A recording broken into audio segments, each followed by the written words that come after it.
So welcome everyone. Welcome to our virtual webinar room. We are very happy to have you join us this evening. We will be waiting for a couple more moments for others to join us. I assume you're all seeing a poll on your screen right now. Please answer the poll while you are waiting. I will be giving a couple more minutes for everyone to join, and then we will be starting very soon.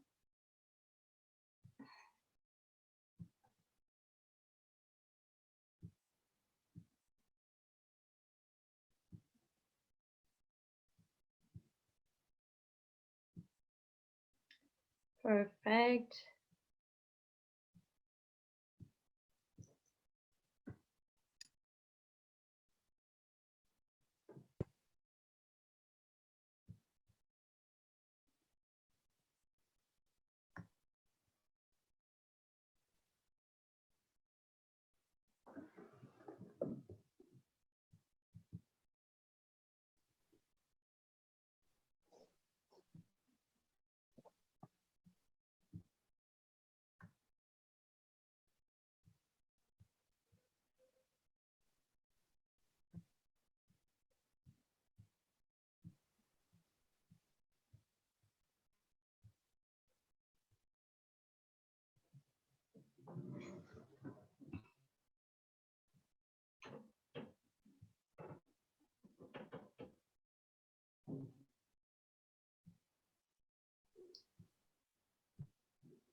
Okay, I'm waiting for everyone to answer the poll.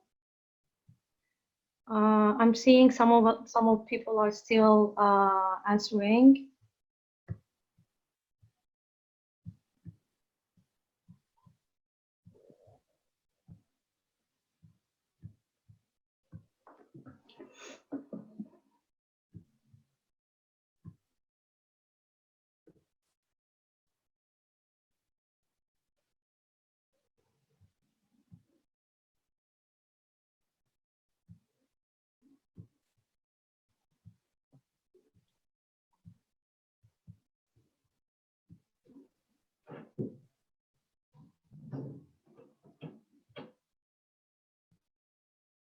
Okay.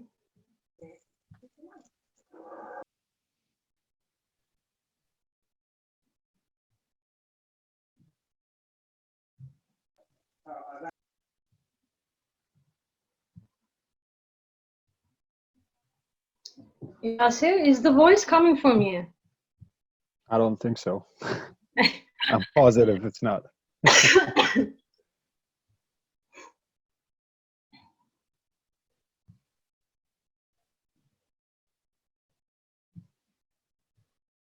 Okay, there are still some people joining the room. I'm admitting them. And yeah, most of the people answer the poll. I think we can start. So I'm ending the poll, everyone. I'd like to check the poll results and share with you.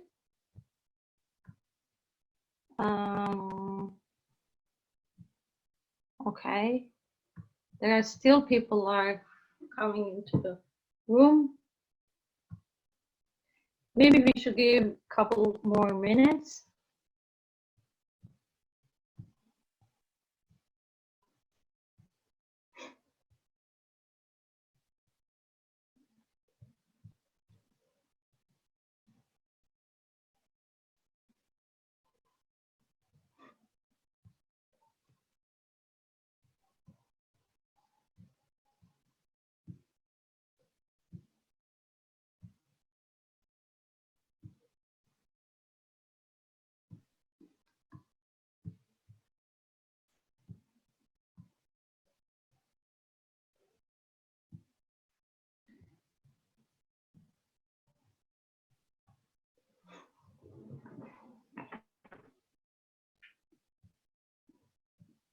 Okay, that's enough, I believe.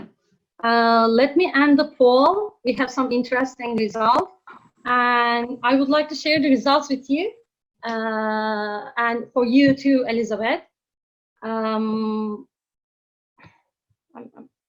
Still, there are some people admitting to the room. Okay, so for the first questions, as you remember, so 41% of us are students. We are happy to have all of you. And more than 50% of us are recent graduates, which is awesome. There are some 3 people, experienced professional. They have more than 1 year work experience in Canada. Awesome. And when it comes to permanent residency, not surprisingly, 95% of us don't have a PR. So that's why we are, right? And for the third questions, that's amazing. That's very excited for us, to be honest, as young professionals in international business. Majority of the people we have in the room, in our virtual room right now, is for them, it's the first time attending a YPIB event, which is awesome. So we are very happy to have you today. I hope you benefit from our webinar, everyone. So let's get it started. I'd like to start with saying good evening to everyone. I hope you're safe, healthy, and staying well at home, enjoying your time in quarantine. My name is Asli, and I will be acting as a host in this event. And my friend Yasir, who is also a board member in Young Professionals International Business, he will be my co-host, and we'll try to run this session hopefully smoothly for you. We have an amazing guest speaker today, who is a leading lawyer and advocate in the field of immigration law in Canada. Before I introduce our speaker, well, considering the fact that we have many new faces with us today, I'd like to give brief information about our platform, Young Professionals in International Business.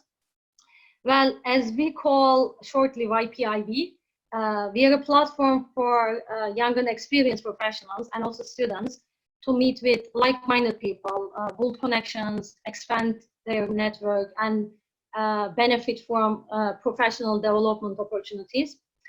Before the pandemic hit the world, we used to organize networking and professional development events once in a month or two. After we are pushed into the online world, we have transferred all of our resources and events into the virtual area. And now we are organizing webinars like this one. So as I said, we are so happy to meet you virtually and provide great webinars to your need. Before we start, I'd like to give you some housekeeping rules to keep the session run smoothly for everyone. As you see on your screen, please, during the webinar, keep your microphone muted and your video turned off. If you use headset or earphones, we recommend you to use those for the best sound quality. We will be recording this webinar, and please feel free to use the chat box. For the first part, our amazing guest speaker will be giving her presentation, but we will be taking some questions on the chat box, and for the Q&A session, we will be picking some questions and asking on behalf of you to our guest speaker. So, without further ado, let me introduce Elizabeth Long, as I'm very thrilled and honored to have her with us today. She's a leading immigration lawyer and advocate of immigrant and refugee rights in Canada. She advises organizations, universities, members of parliament, unions, and media on immigration issues. She has testified several times before the Parliamentary Standing Committee on Citizenship and Immigration on various immigration policies. She's been certified by the Law Society of Ontario as a specialist in citizenship and immigration law, which is a prestigious list of which only approximately 50 lawyers in all of Canada belong. She is also an executive committee member of the Ontario Bar Association, Citizenship and Immigration Law Section, and the past executive committee member of the Refugee Lawyers Association.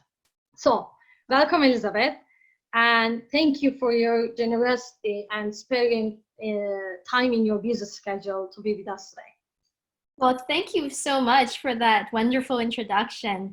As Lihan and Yasser, you guys have been doing such a great job with this organization. I did meet you all in person in our last meeting a few months ago, just before COVID. And I must say, it was such a wonderful group of people who were there.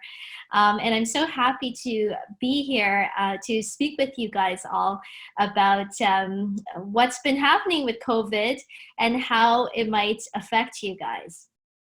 So, Yasser, you're going to be my interviewer today, right? Yes, absolutely. Awesome. Okay. So, yes, as Lihan had said, we're going to do sort of a presentation, Yasser and I, and then if you have any questions, do feel free to put your questions on the question and answer. We might be able to go through some of those at the very end. Absolutely. If you allow me to ask you the first question on your presentation. So how do the current travel bans to Canada affect international students and workers? Right. So when the travel bans were first announced in mid-March, they were very, very restrictive. And it was almost like a daily update as to what was happening with these travel bans and how they would work. The government soon realized that the very restrictive provisions before needed to be modified to allow essential travel and work to Canada. Right now, in the current situation, we have two travel bans. One applies internationally to everyone outside of Canada and the US, and one applies specifically to the United States. Mm-hmm. So there are many, many provisions. I'm not going to be able to get into everything today. Right. But let's just talk about the situation where you have a work permit or study permit. I think that applies to most of you. For those of you who are Canadians or permanent residents, you don't have to worry about the travel bans. You can come to Canada unless you are showing symptoms of COVID. Then you probably won't be allowed on the plane. But for those people who do have work permits or study permits, you can show, first of all, to get on the plane, because with the international travel ban, the people who are enforcing it at the very beginning are the air carriers. So the Air Canada agents, for example, are the ones who are supposed to enforce that. So in order to just get on the plane, you do have to show your work permit or study permit. Mm-hmm. For those people who received a work permit approval, they don't have the study. Say you had applied for your study permit and and you or your work permit, and you don't have it in hand. Okay, you applied for it outside of Canada, you don't have it in hand yet. You can show your work permit approval letter and you're supposed to be let on the plane. For those people who applied for study permit outside, they don't have the study permit in hand yet. They can show the study permit approval letter, but only if it was issued before the ban came into effect on March 18th. Mm-hmm. Long story short, my advice would be don't leave Canada if you don't have to, and try not to apply for anything outside of Canada. That's going to be very difficult to activate, even with our approval. Try to apply. If you need to apply for something, try to apply inside Canada. Okay. Mm-hmm. Now, if you have family outside of Canada who need to join you in Canada, that is also going to be an interesting situation. So in the beginning, they were only allowing immediate family of Canadians. They didn't even say permanent residents, Prime Minister Trudeau. He just said Canadians. Then they modified it to allow Canadians and permanent residents. And then they said, oh, immediate family, the definition, they expanded the meaning of immediate family. So right now, immediate family means dependent children, spouses, your parents, the step-parents, spouses and parents, guardians, and tutors. I mean, I don't know what this tutor thing is supposed to be about, right? I don't think it's your math tutor. Let's put it that way, okay? But maybe some people are saying that's an essential service to teach my kid math. Right. Okay? But what it means is really people who are coming in for essential purposes, for family reunification. Now, if you are a temporary resident and you are in Canada and you have family outside of Canada, then it's not automatic that they'll be able to get on the plane. They now, even if they have a visa, even if they have a ETA, okay, they still need on top of that a special letter permitting them. It's from consular services that they show this letter to the air carrier, and then they're allowed to be on the plane. Okay. From the US, there's a separate test, which is that they need to show that the travel is essential. So sometimes we have even had at the border, I've heard stories of basically someone who is traveling with their spouse who is Canadian, but they get to the border and the officer says, oh no, you're just coming to Canada for non-essential purposes. Okay. So it's really, they have said family reunification is essential. But if you, for example, live abroad and you think, oh, it's a good time to visit Canada, that is something where immigration at the border may say, no, that's not essential. It's optional. It's discretionary. Go back. Okay. So this is something that, is quite people are experiencing some issues at the border. Right. And finally, I also wanted to say that you can no longer go and flagpole at the US border. So I don't know if everybody understands what flagpoling means, but essentially, if you are in Canada and you may be able to, before, go to the border, go to the US and say to the US customs officer, hey, listen, I don't really want to enter the US. I just want to come back and apply for my work permit, at the border, okay? And they'll let you basically go around the flagpole. That's why it's called flagpoling, okay? But right now, they're saying, no, you can't. A flagpole is not essential travel. Going to the border to get your immigration cert is not essential. And that also includes not just applying, but let's say you have an approval letter from a visa post for a work permit. You can't even go to the border now to pick it up. They're not allowing you to do that. Okay.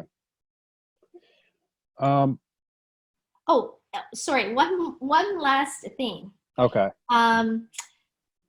They are enforcing very strictly a mandatory isolation period of 14 days after anyone travels to Canada, okay? And for people who are, international workers, the consequences of not following this is very harsh. It can mean $750,000 fine, 6 months in jail, inadmissibility, okay? So that's a tough one, eh? Yeah, this is a very, very important, okay? Right. So this isolation period, this exclusion order banning you from Canada for 1 year, if you're just stepping outside and you're found not to, this is a very, very important thing as well to keep in mind. Okay. And then we saw a lot of policies coming out with all the COVID thing. How does the COVID-19 policies affect students now? So in terms of the policies, I think essentially a lot of it has to do with your studies being online, right? So first of all, IRCC's policy for postgrad before COVID was that if the totality of your program if the distance education is over 50%, then your entire program, you can't qualify for postgrad work permit. Mm-hmm. Now, when COVID-19 came about, IRCC tweeted, okay, and here's my thing. I think it's ridiculous. We are not the United States, and in any case, we should not be tweeting policy, okay? Mm-hmm. Anyway, IRCC had tweeted, don't worry, if you need to go online, it won't affect your postgrad work permit. Okay, fine, great, okay? Perfect. But, hold on, but. Okay. But later on online, it said, it's okay as long as it's under 50%. Mm-hmm. So it's okay as long, well, that doesn't change anything, right? Because Right. before, as long as it's under 50%, then it's fine. Whether or not it's going to be okay in the end remains to be seen. It's still not clear, okay? Nope. But my advice is, if you don't go to class, then after 90 days, you will be deemed your student, you will lose your student status. So my advice is still to go to class. If it is over 50%, normally in that situation, I may need to make extra submissions. And if IRCC rejects it, I think it is a challengeable policy in court. Of course, nobody really wants to go to court, but if they don't bend this 50% rule, I think there's going to be a lot of angry people, and it would be unfair. But that's just a little bit of the gray area for that. Right. So if your classes are suspended or canceled because of COVID, Okay. the policy is you can work part-time, right? Okay. It's not a scheduled break yet. They treat it more like a strike situation. So if during strike situations, students can work part-time, even if their classes are canceled.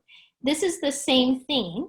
The only difference, though, is you can work full-time while attending classes, even if your classes are suspended, if you are going to work in an essential service during this time. Okay. Okay.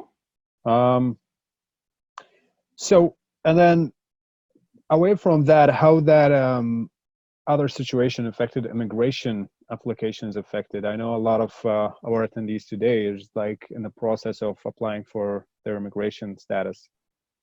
Yes. So first of all, online applications are still available, and the offices, they're still running. So there is no real excuse to say, well, I can't file an extension of my status.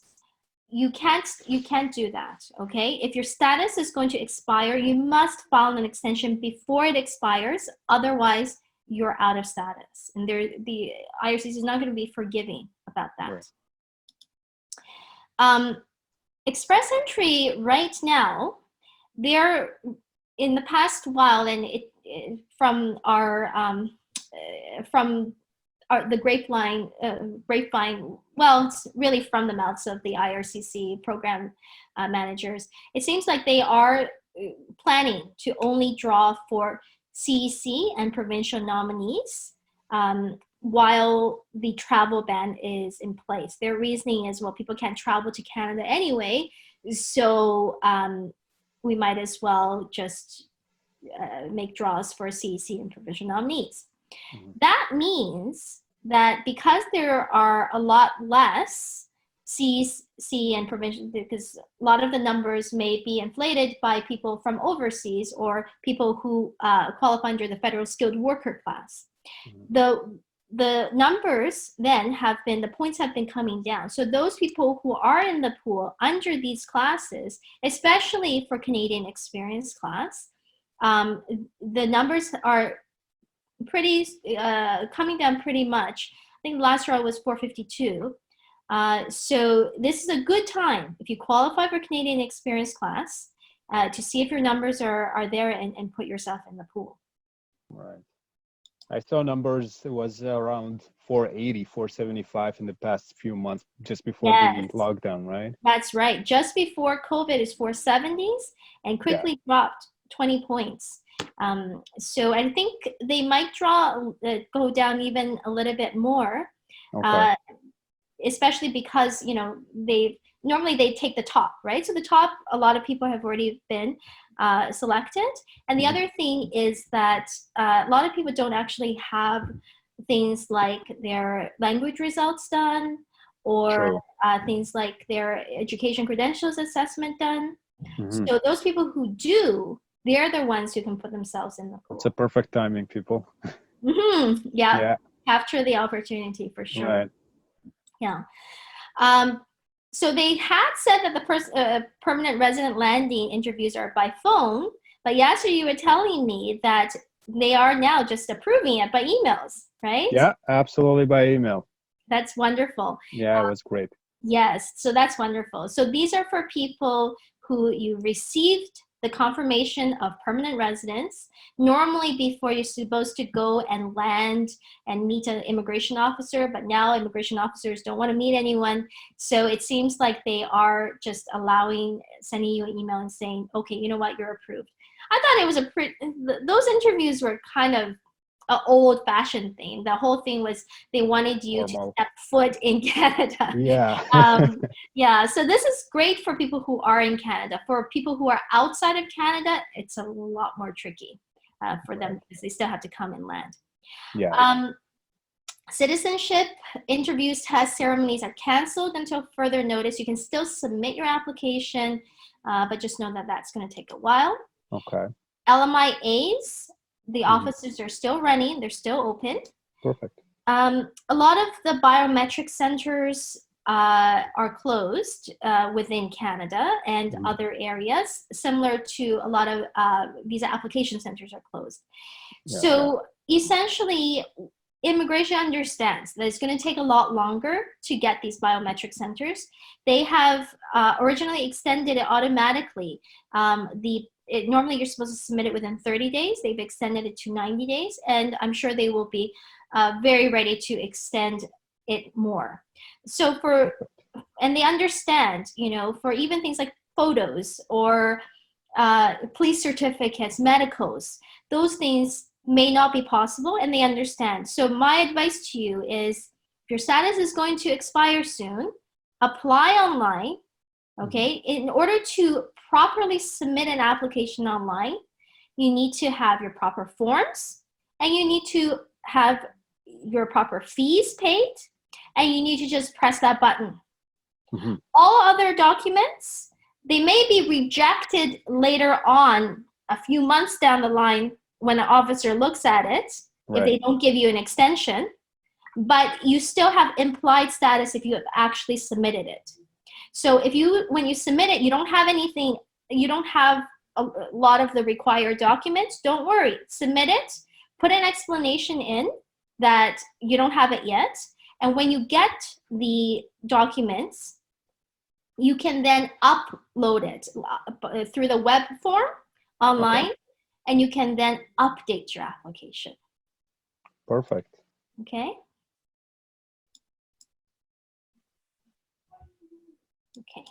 Okay. So, and then what should we keep in mind when dealing with the immigration during these times now? Okay, so first thing is, don't assume that immigration is forgiving, that they're kind, that they're humane. They're none of that, okay? We thought so. Government of Canada, their main priority is with Canadians. It's with the voters. Right. A lot of people have asked me, oh, do you think the post-grad work permits are going to be extended because of COVID because we can't find jobs? I do not think so. I will bet money on it that it will not happen. Wow. Because their whole priority is, well, Canadians need to find the job. If Canadians can't find the jobs, then, you know, why are we allowing you to find the jobs? Okay, so basically, you need to know what the stated rules are keep in status, and you're going to have to do some planning on the situation. Okay? Because you're not allowed to apply at the border, and you have to do online applications, you need to also plan to take that time into account. Right. Okay? Like I said, take into account the current job market, and think about what's going to happen if you can't find a job for a while, right? A lot of the so if you have a 1-year postgrad work permit, you only get a 1-year study program. You just have a 1-year postgrad work permit. Maybe before COVID, you might be able to you might be able to find a job very fast, but maybe in this kind of time, you might not be able to find a job for half a year. And as a result, you might not be able to get your 1-year of work experience if that is indeed what you need. So you don't think there will be any allowance or extension for the work visas, something, right? No, I do not think so. I do not think so. So one of the things you could do is perhaps do another program, 1 + 1 = 3 for immigration, right? For the postgrad work. You do two programs, each within each of them 1 year each, then you get a 3-year work permit. I mean, I'm not saying you should do that. You have to do that. Every person is different, but you have to have a plan going into it. Okay. Right. And also, don't just look for jobs according to your field of study. It's a common myth that a lot of people think that, oh, in order to immigrate, I have to find a job that is related to my area of study. That is not true. You can, for a lot of, we don't have a chance to get into it, but for most, for the permanent resident applications, they don't care if it's related to your studies. That's not an analysis that they go into. They look at high skilled, low skilled, occupations demand, etc.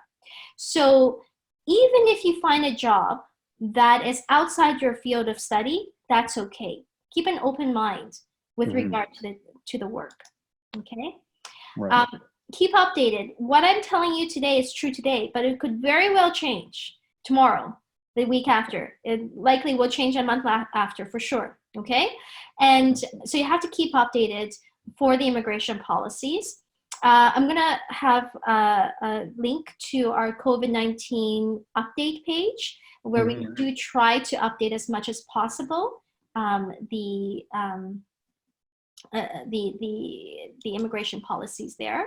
Great. And finally, if your application is rejected, you must contact a lawyer right away. There's a very strict notice period of 15 days from the date of rejection if the application is made in Canada, if you want to go to the federal court to have a judicial review. The other thing is, a lot of people, when their application is rejected, the first thing that comes into mind is, I'm going to call the call center. Now, IRCC is not the same as a department store or a business. You call the call center, you make a complaint, and they're going to help you out, okay? It's not the same thing. Oftentimes, the call center, if you call 3 times, I'll give you 3 pieces of advice. And these people are not officers where they make any sort of decisions. Right. What they'll often tell you to do is write a letter. Oh, that sounds reasonable. I'll write a letter, okay? But if you don't really, but when you write a letter, it's considered a reconsideration. And if you write your letter and it doesn't really go into the why it was a mistake, and then you know, they reject your reconsideration, and you come to me and say, can you help me? My hands are tied with regard to my actually doing a proper reconsideration, because IRCC, often what they'll say is, you already had your chance at a reconsideration. We're not even going to look, they won't even open my reconsideration. Wow. Okay, so just be very cognizant of that. And also, when it is rejected, you very well may be out of status. You may need to file restoration of status right away, or you need to extend your, so timing is crucial when an application is rejected, okay? Right. Yeah, sorry, go ahead. No, you go ahead. No, I just had a comment. I think, it's a misexplanation like on the reconsideration and misexplanation on that would make things worse probably. So it's way better to go to someone who knows exactly how to explain that and how to put things together. Yes. And Every time you contact immigration, it's noted in your file. And so a Right. lot of times what happens is if you don't know what to say, it could get you into trouble more. exactly. You know, so And then one more comment. I tried to call the IRC probably 10 times, but I could never get it through with any of their officers. It's been always there. They've been always experiencing a larger volume of phone calls. Yes. There's a special series of numbers. Don't ask me what that series is. You kind of press, and then eventually you may get to someone, but you know, depending on the time, they could have you on hold for hours The before they open say, sesame over. number. Hang up on you. Yeah. So anyway, so here's my contact information, and I'll be happy to send you the slides as well. Do we have a list? Wonderful. Yeah, if we have a list, yeah. So I can send this out to you guys. If you want to schedule a consultation with us about your own personal situation, email us. We will tell us you've been to this webinar, and we will give you a discount because you come to the webinar. This is the COVID update page if you want to look up some information on that as well. Thank you so much. That was very informative session. We do highly appreciate it. 2 minutes under my time. That's good. That's amazing. Yeah. That's great. You know what? I was so ready to give head up to you privately on the chat. Yeah, I was so ready for it, and I was like right now, I feel like, oh, okay, perfect then. So I just wanna highlight again that for our participants, we have 60 people in the room right now. As you heard, everyone, this is not our first time with Elizabeth. It's our regular lawyer, by the way. She's amazing.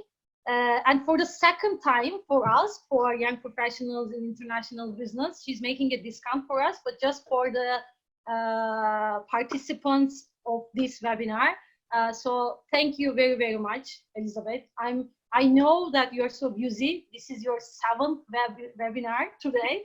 You know that? No, but they weren't all webinars. Some were video conferences, but a lot of Zoom. And it was very informative and very helpful presentation and speech. We are deeply grateful for you.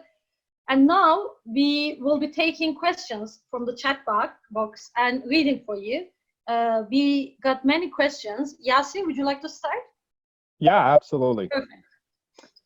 So we got one of the questions. It says what happened if someone applied for their postgraduate work permit, they got the job, say March 2020 or end of February, and then a month later, for whatever reason or because of the current situation, they got laid off. Now, that's one situation. So that would affect on their work experience thing. Yes. And then that would probably affect on their spouse situation as well, right? Mm-hmm. They would need some kind of confirmation from their work saying that they are still at work, and then so they can their spouse can apply for the work permit too. So right. What would happen in such situations? Right. So first of all, let's talk about the spouse. Mm-hmm. In order for a spouse of someone with a post-grad work permit to get the work permit, mm-hmm. to extend their work permit, right. They do need to, the principal applicant with the post-grad work permit does need to have a job offer. Now, there are a couple of things about the work permit for the spouse that you need to keep in mind. First of all, if the work permit does not have on it. I know recently some of the immigration officers have been putting a remark on it saying this work permit validity, something like the validity of the work permit is dependent on the spouse being a international student or having student status, etc. Okay, but a lot of them don't. If they don't have the remark, then the work permit is valid until it expires. So if your spouse's work permit is valid until December of this year, even though you've completed your studies and your study status expires within 90 days of you finishing your studies and you have to apply, that does not mean that their work permit expires the same time as you. Okay? Now, with regard to work permits, when you apply online, you extend their status until an officer gets to the application. So oftentimes, if, let's say my spouse's work permit expires December, okay? Or let's say it expires in June. I don't have a job yet. I'm very worried about my spouse. And yes, absolutely, I have a right to be, right? But they shouldn't necessarily quit their job in June. You can apply for their work permit at the last minute, okay? So immigration on the website says you should apply 30 days. That's a recommendation. That is not the law.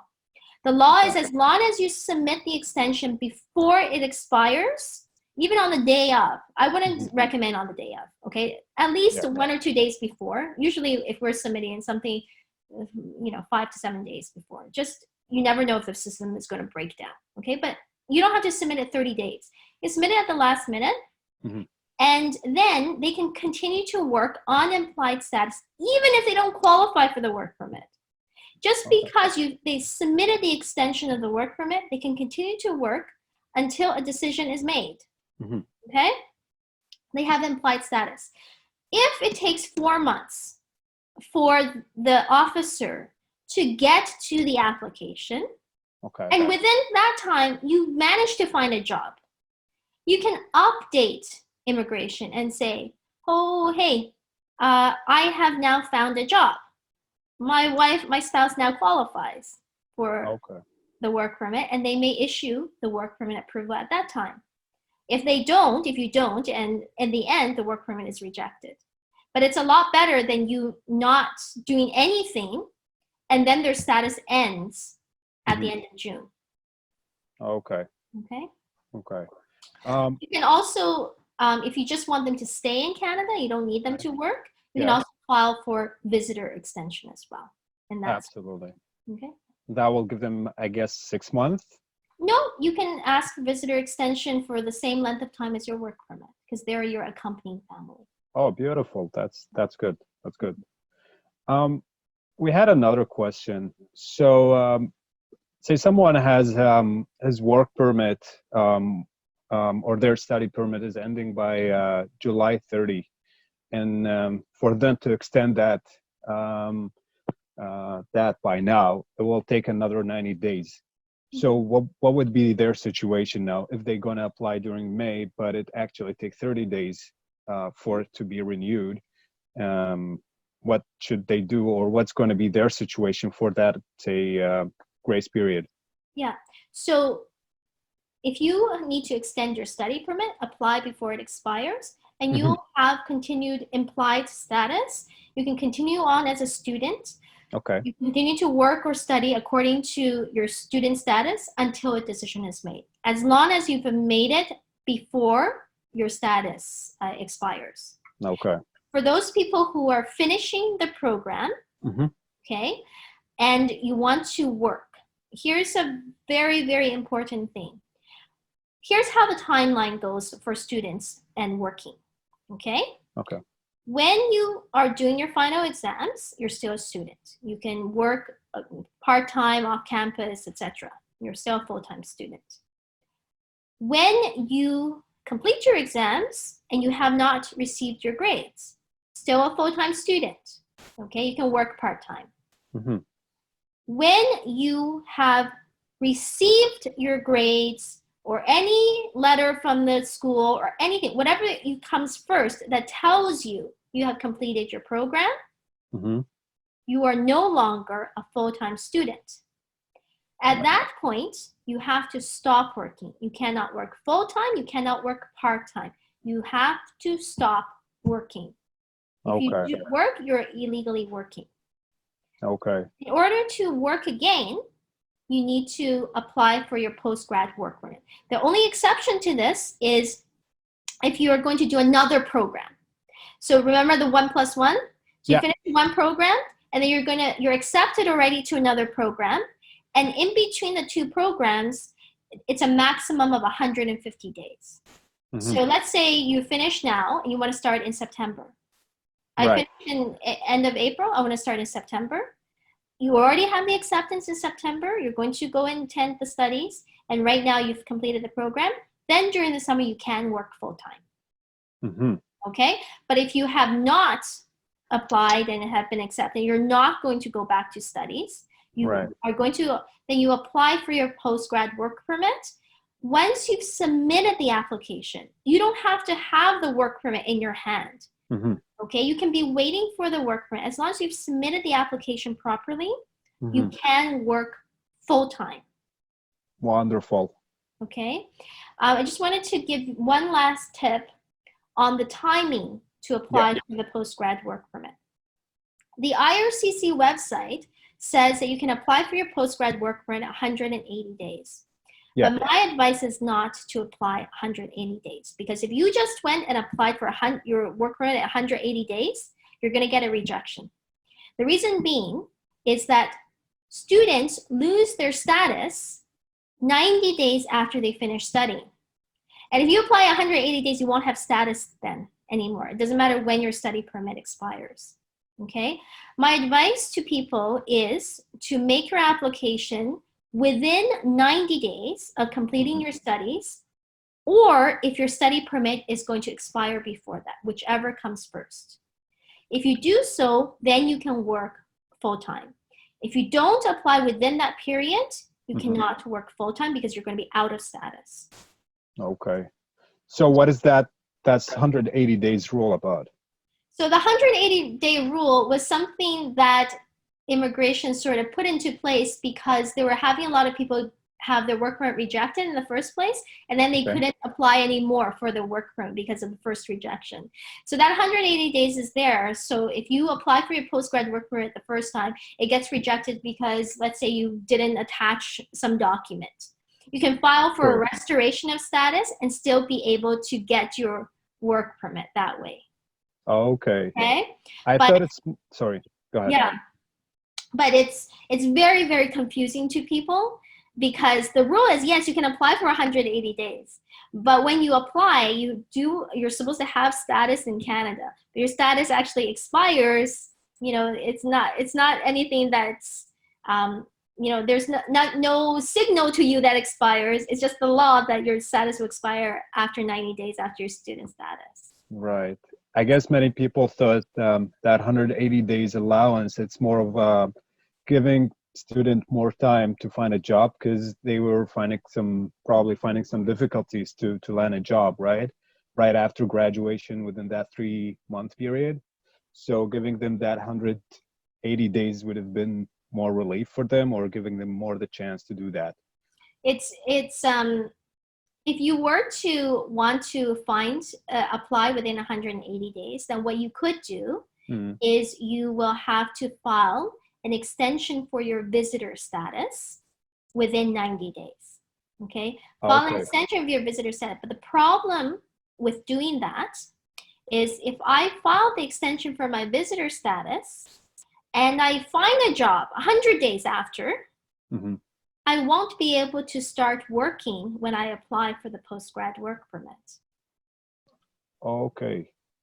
So I will have to wait 3 or 4 months. And what employer is going to want to employ me if I can't start working for them for 3 to 4 months? Because we can't even send you to the border anymore.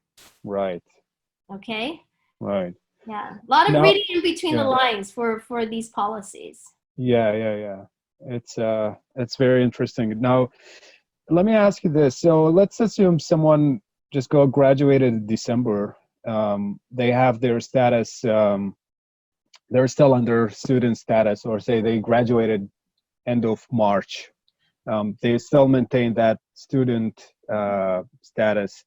You would recommend them then to go and find and to complete for another program, study program, right? It depends. Some people may be fine. I think of people who come for consultations, I would say maybe half, maybe 60% are okay.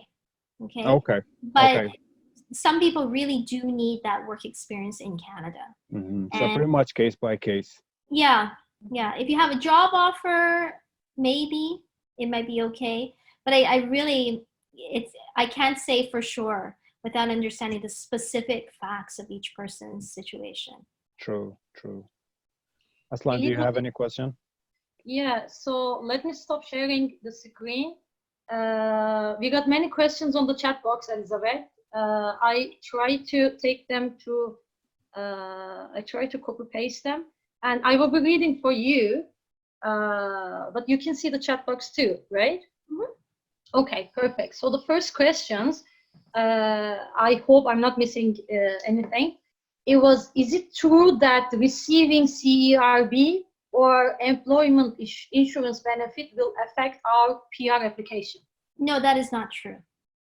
They have been very specific that it will not affect, it wouldn't normally affect even if you're applying under express entry, but they have also confirmed that it will not affect your family sponsorship applications. So even if you're sponsoring someone and you're supposed to be, not on social assistance, that is not going to affect your situation. If your spouse receives that, that does not affect the sponsorship. So. Okay, perfect. So next question is, has CIC opened the international student stream for this year, or are they planning to open? Are you talking about, this person is probably talking about the OINP, the Ontario Immigrant Nominee Program. That's the one that has the international student stream. They had opened it in February, and it was like buying tickets on Ticketmaster for some concert. It was so bad. It opened up for like less than an hour, but even you tried to go on it, you couldn't get in, okay? Wow. And so they closed it. Now, I suspect because of COVID especially, because they're contacting everyone who has applied, and if their job offer is no longer there, then their applications, they're canceling them. If they're temporary, they'll give them 90 days, but if they're no longer there, then these applications are being rejected. So I'm thinking, because a lot of people, when you just create it, when you go in, all you need to do is create a profile. It's just your name and your birth date and email. So it's very easy, but you have to submit your application within 14 days. It remains to be seen whether or not this program is going to reopen again. It depends on how many spots are there. I'm hopeful that it will. Okay, perfect. The next one is, should an international student working in an essential business be doing essential job duties to allow them to work more than 20 hours per week until August 31st, 2020? Or it can be in any position as long as it is an essential business? So it has to be essential work. Yeah, as long as it really is the duties that you're working at. Do we have a deadline on August 31st, 2020? Actually, I'm not sure about this deadline. I'll have to double check on that. I don't know about the deadline. The essential work is defined under one of the acts. Yeah, that it needs to go into one of that. It's not just the essential. It's very different from the essential work that Doug Ford might say, oh, you can go to work because of the essential work. It's defined by the federal government under an act. Okay, noted. Perfect. Next one. Well, not all questions we take are related to COVID-19 situation, but as long as we have time, and if you allow us to ask questions, I will be asking those. Mhm.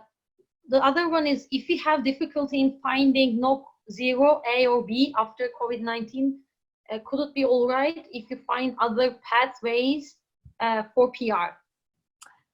You know, as long as you can get there, it's fine. Yeah. The high skilled work is pretty essential for most kinds of applications, but there are applications like OIMP, in-demand stream, caregiver stream, or other provincial nominee programs that allow for lower skilled workers, but they're usually in occupation-specific categories.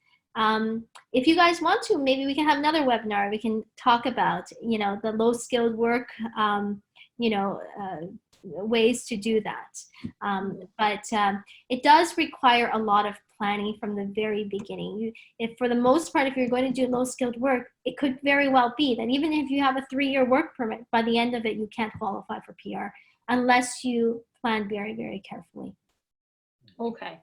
Noted that one too. Another one would be, to apply for the PR, is it necessary to ask all employers to provide a formal letter confirming period and position? So depending on the kind of permanent residence again, for example, for express entry, to confirm the work experience, it is very important to have a proper letter. It's not just, oh, this person's been working in this position. It's very specific, especially, for example, for job duties. I think most of the time when someone comes to me and their application has failed, it's because they didn't provide proper evidence of their work experience. You know, there are other applications that you may not need it, or you may not need to prove all of your work experience. It really varies on the person, but the letters can often be a deciding point as to whether or not you're going to get your PR or not. Okay, all right. Last one from me, Yasir, then you can, if you find anything else, you can ask. There is one question here. I have recently got 1 year of PGWP, and I need to have 1 year of Canadian experience according to NOC to get points for my PR file. Now, being laid off, is there any leverage being given to us so that I can have my work permit extended for the time I'm not working because of COVID-19? Like I said, immigration is not forgiving. They're not going to say, oh, because of COVID, you're going to get a longer work permit. Okay. The only thing that you may be able to do, if you already have the work permit, you need to think of different ways to get PR. And if you already have your work permit, and maybe you need to have maybe 1 or 2 more months of work experience at the very end, you could do the trick where you apply to extend your status. And even though you don't qualify, maybe you can buy yourself 1 or 2 months on implied status. There are other kinds of work permits that you might also qualify for, but oftentimes they're not as easy to get as the post-grad work permit. They may be employer-specific work permits, but don't assume that you can just extend your work permit. I see. Okay. I've seen one last one. I will be applying under FSW from within Canada. How will this impact me? I think he or she means, I mean, COVID-19 situation. How will it impact me when I'm applying for FSW? So I think what this person means is they're trying to apply under the foreign skilled worker class for express entry. I don't know if this person has actually been issued an invitation to apply, or they're just hoping to get an invitation to apply. Currently, under this current situation, it doesn't seem like the government wants to issue invitations to people under the foreign skilled worker class. Hopefully, after the travel ban is over, then they may start issuing invitations again, hopefully. As to what the points will be at that point in time, you know, that remains to be seen. I see. It's 7, Elizabeth. I'm seeing. I guess we are getting a couple. Very sorry. I think Okay. I have a repairman coming outside my door. Elizabeth, is another webinar calling for you. Yes, Calling for you for another webinar. I'm so sorry. I'm just. That was timed Hello, perfectly. hi. Yes, are you outside of my door? Okay. We're coming. Okay, I'm just on a webinar. I'll talk to you. I'll be there soon. Okay. Bye. I'm so sorry, and I'm so sorry you're gonna put that on little. Maybe you can edit No that worries. out. Yes. Do you need to leave, by the way? Hold on for 1 second. Okay. Yazir, were you able to see any other question? I guess I found one. Please come in. Okay. Okay. And do I I had a question. I really didn't. Okay. So Sorry. Are we good? Yes. Perfect. So last question for me is, can I defer my PGWP application? Let's say I will apply on the end of June and my student permit will expire on July 31st. What will be my status while I wait for the result? Can I work after July 31st in case the decision is not yet available?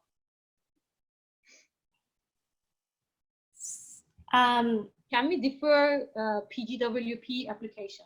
So I've talked extensively about the timeline to apply for the postgrad work permit. Okay, these timelines are not extendable. You apply, you can get it. If you don't apply, you can't. If you apply, you're waiting for it, and that's fine. You can start working if you apply within that time. Okay, but if you start working before you apply, then you're working illegally. Okay, perfect. Noted. Elizabeth, one last question. We don't want to tie you with us. What do you see in the future? How's the immigration situation going to be? What is the intake for Canada immigration? I know that there was plans for the next 3 years to have to take about 350,000 person or applicant, and then the next so year by year, right? Do you think this will still valid? How would that also affect on the intake of international students? Mm-hmm. So I was recently on a webinar with the Minister of Immigration, and that question was asked him. What are the plans, the future long-term plans for immigration? And he said, we absolutely, our long-term goals and our long-term needs have not changed. We recognize that we our aging population, we really do need young, skilled people to come to Canada, and our goals have not changed in that respect. So I'm hoping, and I so far it seems like, for express entry, they're still issuing the same amount of invitations to everyone. The points have come down, which is good.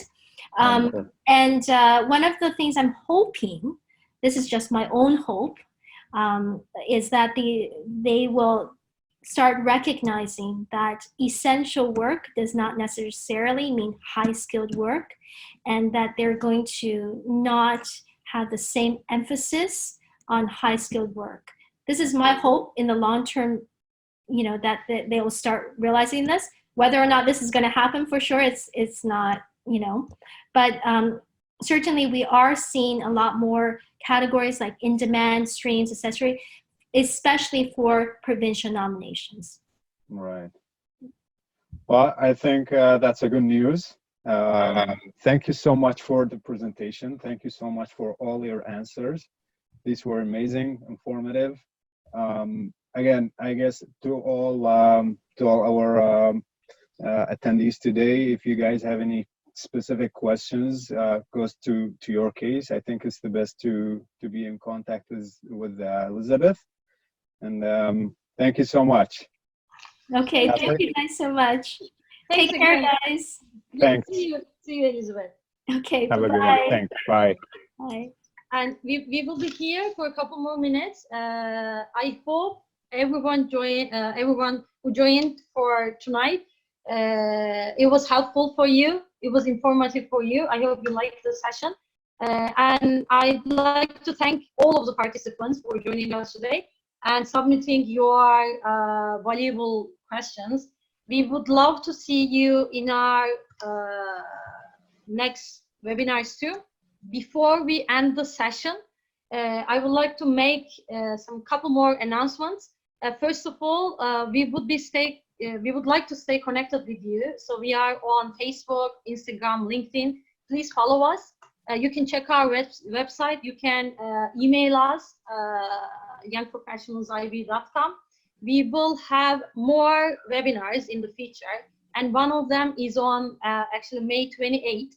We will be hosting Jan Serbob, who is the LinkedIn Learning Champion and also LinkedIn trainer in Canada.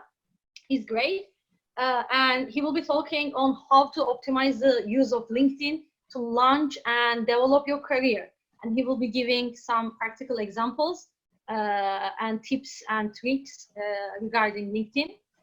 You see the registration link on your screen, but I assume that one of my friends are sharing the registration link on the chat box too.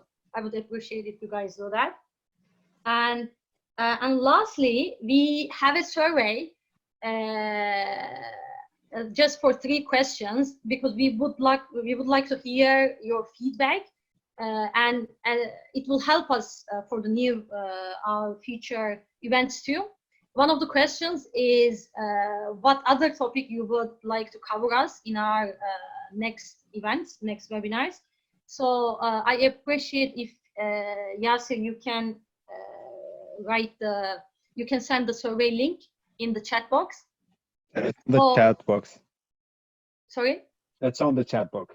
Okay, perfect, great. So again, thanks for joining us today, and we hope to see you in our next webinars.